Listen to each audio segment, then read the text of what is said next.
So this was my little weekend 3D printing project here, and I can only take half the credit because I saw the original kind of design or concept for this on Pinterest a while back, and it was a butterfly hinge, they called it, and I just thought it was such a cool design, so I was like, okay, I'm gonna make my version.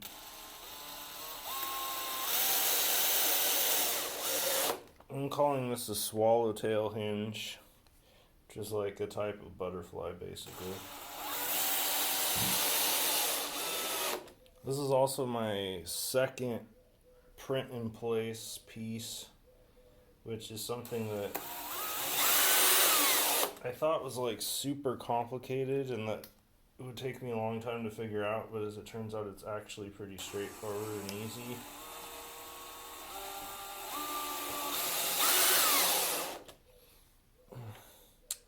So what print in place means is just that there are no parts that can be extracted or removed from the design. And yet it's a moving mechanical functional print. So it comes right off the print bed having innate mechanical properties, but you can't take it apart like you could most mechanical objects, where usually they have to be assembled from parts.